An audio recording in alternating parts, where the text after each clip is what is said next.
پیارزو میرا سوال تھا کہ میں خبروں میں پڑھ رہا تھا کہ نیدرلینڈس میں انہیں برقع بین کرنے کا سوچ رہے ہیں. وہ کہاں؟ نیدرلینڈس میں.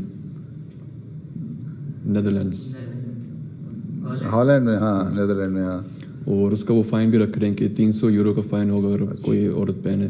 اچھا تو پھر اگر ادھر ہماری کوئی آدھی خبر تمہیں پتہ ہے، میرا خیال ہے پوری خبر نہیں پتہ. انہوں نے کہا جو پبلک جگہیں ہیں جہاں کورٹ ہے، جہاں اوت دینی ہے یا اس قسم کی جگہیں، وہاں وہ سیکیورٹی پرپز کے لیے کریں گے. ابھی پارلیمنٹ میں جانا ہے اور یہ بھی ان کی ہے تجویز ہے. اگر سوال یہ ہے کہ برقع جو شٹل کاک برقع ہے یا ڈاکوؤں کی طرح برقع ہے، اس کو تو ویسے ہی بین ہو جانا چاہیے. اگر آئیڈینٹی کے لیے ضرورت ہے نا، تمہاری پہچان ہونی چاہیے. تو اگر پاسپورٹ پہ سارے نے تصویر لگائی ہوئی ہے نا، ہر عورت کا جو پاسپورٹ بنا ہوا ہے وہ کوئی برقع پہن کے تصویر کھنچوائی ہے، اس نے تصویر کھنچوائی ہے نا. امیگریشن والے دیکھتے ہیں جب تم جاتے ہو بارڈر کراس کرتے ہو، وہاں دیکھے جاتے ہیں، پاسپورٹ چیک ہوتے ہیں، پاسپورٹ آفیسر دیکھتے ہیں نا سارے. تو جہاں جو ضروری ہے نیشنل سیکورٹی کے لیے بعض چیزوں کی ضرورت ہوتی ہے، اگر وہاں وہ نقاب کہتے ہیں کہ اس طرح لو، جو شریفانہ طریقہ ہے اس طرح لو، تو انہوں نے بین نہیں کیا، انہوں نے وہ نقاب کو بین کیا ہے یوں کر کے جو طرف ہیں. ٹھیک ہے نا. تو جب آئے گا قانون دیکھی جائے گی. ابھی تو کوئی نہیں ہے. فرانس میں بھی بین ہے تو ہم گزرتے ہی ہیں، جاتے ہیں، احمدی عورتیں میں رہتی ہیں، بعض برقع پہن رہی ہیں، اسکارف بھی لے رہی ہیں، سارا کچھ ہو رہا ہے. پھر تمہیں کیا فکر ہے؟ تم نے تو نہیں لینا ہیں؟ نہیں حضور. شادی ہو گئی؟ نہیں حضور. بیوی بھی ہے نہیں، پھر کیا فرق ہے؟ اور کئی ملکوں میں تو آئیں گے سوال اٹھیں گے بھی، بہت سارے اٹھیں گے. وہاں کینیڈا میں بھی جو پہلی رولنگ پارٹی تھی، جو اب اپوزیشن ہے، جس کے پرائم منسٹر اسٹیفن ہارپر اچھے تعلقات ہم سے رکھتا تھا، مجھ سے بھی تعلق اچھے رکھے ہوئے ہیں. ابھی بھی کیلگری کے فنکشن پہ بھی آیا ہوا تھا.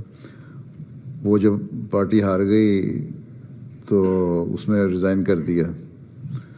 اب ان کے وہاں پارٹی لیڈر کے لیے الیکشن ہونے ہیں.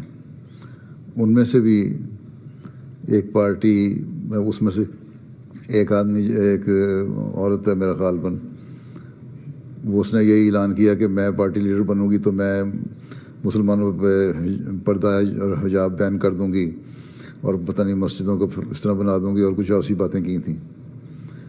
تو اس پہ وہاں بھی اس قسم کی باتیں شروع ہو گئی ہیں. بلکہ یہاں آیا ہوا تو اسٹیفن ہارپر جو پرائم منسٹر ایکس، اس کو میں نے کہا یہ تم نے تو ریزائن کر دیا، تمہارے جو یہ لیڈر کھڑے ہو رہے ہیں اس طرح کے پاگل کھڑے ہو رہے ہیں. تو کہتا نہیں میرا نہیں خیال کہ صرف الیکشن کے طور پہ وہ اپنا دیا ہوا ہے. مجھے نہیں خیال کہ اس بات پہ یقین بھی رکھتی ہے وہ، یا کرے گی بھی.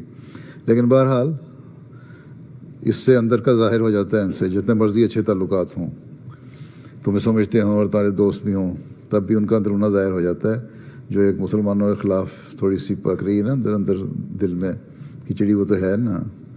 ظاہری طور پہ انہوں نے اپنا شوگر کوٹ کیا ہوا ہے نا، اخلاق دکھانے ہیں، یہ کہنا نہیں.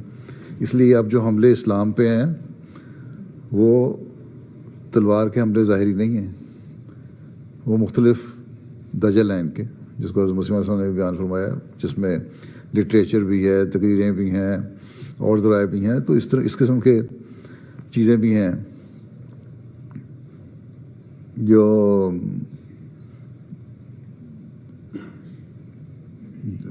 حملے اس طرح ہوتے ہیں. تو اس لیے اس کو اسی طریقے سے ہم نے بھی ہینڈل کرنا ہے، وہی جواب دینا. ظاہری طور پہ تو آئیں گے، اگر ہم ان کی اس بات کا سختی سے جواب دیں گے تو کہہ دیں گے دیکھو ہم نہیں کہتے اسلام ہے عیشت پسند.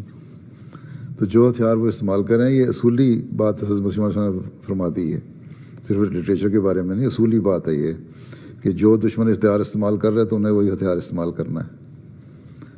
اگر وہ پیار سے یا طریقے سے سیاسی رنگ میں حملہ کرنے کی کوشش کر رہے ہیں تو ہم نے بھی ویسے ہی حملے کرنے ہیں. الحرب خطۃ ہیں، داؤ پیچ یہاں یہی ہے لڑائی میں. تو